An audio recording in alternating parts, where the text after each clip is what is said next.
Maraming nagtatanong kung ang networking ba talaga is legal or illegal. Actually, ang networking is just an evolution. Evolution lang siya ng source of income na parang way back before, para tayo manood ng pelikula, ano bang ginagawa natin? Ang ginagamit natin before, yung tinatawag na Betamax. After, nag-evolve siya, papunta saan? VHS, pumuntang VCD, and pumuntang DVD. Okay? Ang movie siya, sumunod sa sounds. Parang before, para ka manood, kailangan mo yung tawag natin sa plaka. After ng plaka, cassette tape. After ng cassette, sumunod is CD. Ito na yung nag-evolve na pwede mo nang pipiliin mismo yung sound na gusto mo. In short, may mga track na siya, pipindutin mo na yung track, automatic kung ano yung sounds na gusto mo, yun na yun. After ng CD, ang sumunod is MP3. Ang naging advantage sa MP3, sa konti lang nalalagyan, sa sobrang liit na lalagyan, pwede ka maglagay ng 1,000 na sounds. In short, evolution na siya. And parang source of income.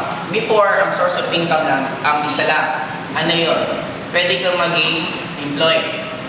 After ng pagiging empleyado, sumunod na naging source of income, pwede kang mag-business. Ang difference itong dalawa, the good thing sa business kasi, pwede kang mag-leverage. Ano yung tinatawag na leverage? Pwede kang mag-hire ng mga tao para mag-work under you, and ang nag-benefit ng marami is ikaw pa rin. Ikaw yung kumikita ng malaki. Kaya lang, ang dilemma sa negosyo, kailangan lagi ng kapital at malaking kapital. Sumunod na nag-evolve sa kanya is, ang tawag ko na dito, networking. Ito yung maraming tao na nami-misconcept ng akala nila ang networking is illegal kasi ang nangyayari sa networking, normally daw ang kumikita lang nasa taas or ang kumikita yung mga nauna. Pero kung i-analyze mo rin dito sa business side, even business gano'n din eh. Sino ba ang nauna sa negosyo? Automatic yung may-ari. Yung owner, siya yung mauna sa business. After niyang mauna, sino ba yung susunod na kinukuha niya? Yung mga empleyado niya. Yung mga empleyado niya ngayon, automatic, sino bang pinakakumikita ng malalaki? Owner. Ang good thing sa networking kasi, kahit ikaw lang to, pwede ka mag-recruit ng iba't ibang tao na parang in a way, magiging empleyado mo, pero ang kagandahan, hindi mo sila susweldohan. Ang good thing about networking, hindi mo kailangan ng huge capital. Unlike pag dito, kailangan mo pa ng huge capital. Sa networking, kailangan mo lang ng basic. Katulad sa global, ang kailangan mo lang na capital, 7,980.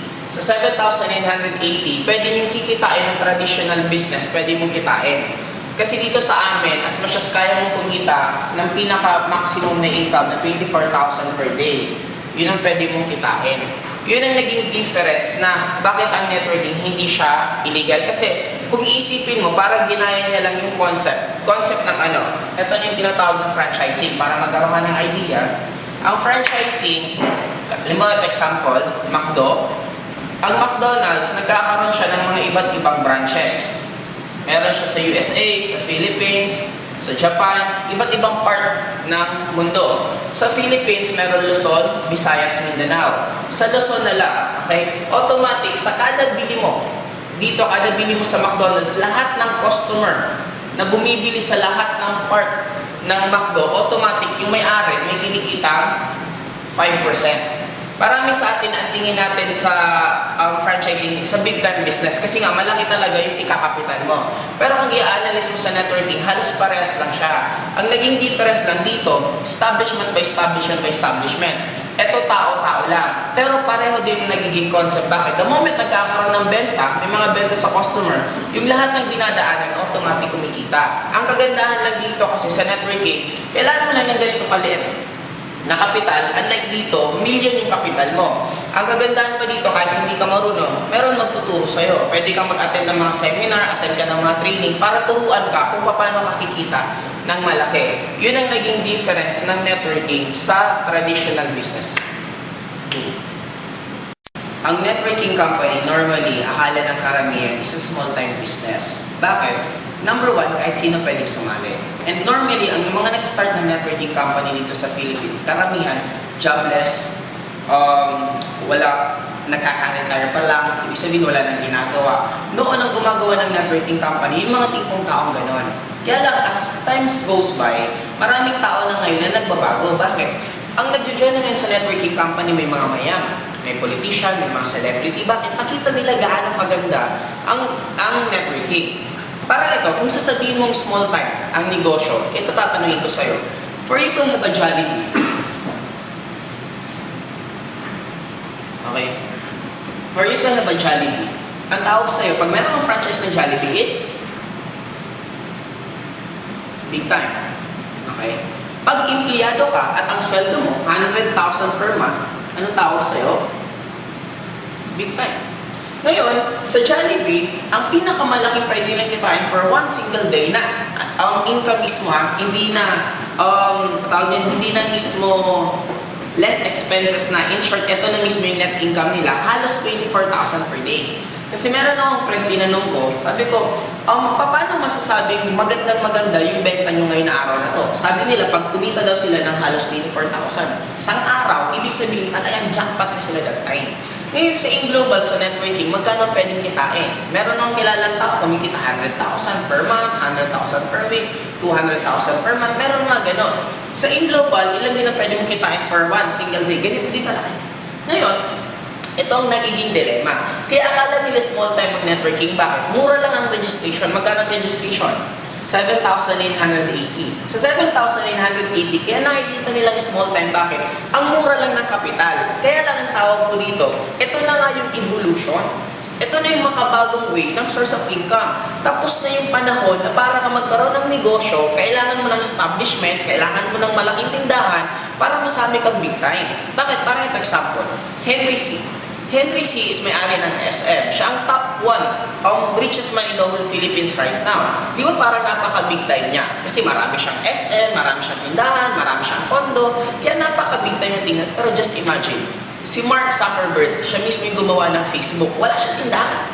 Anong meron lang siya? Nasa internet. Pero sinong mas mayaman? Nasa top 20 most youngest billionaires in the United States, si Mark. Imagine mo, yun ang sinasabi ko makabago. Ano ba yung kapital niya? Nung nag-put up siya, nung Facebook, napaka-konti lang. Ito na yung makabagong way ngayon, na pwede ka naman yumaman in a short span of time. Bakit kailangan papahirapan pa sarili mo?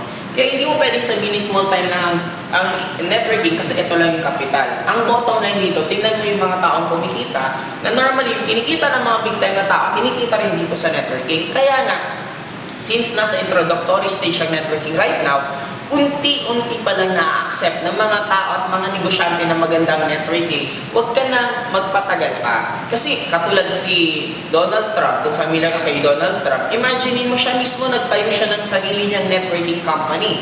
Ang isa lang tingin ko sa buhay. Ang isang negosyante, hindi yan gagawa ng isang way, hindi yan mag-spend ng isang time niya sa isang gawain kung hindi mas malaki yung kikitain niya.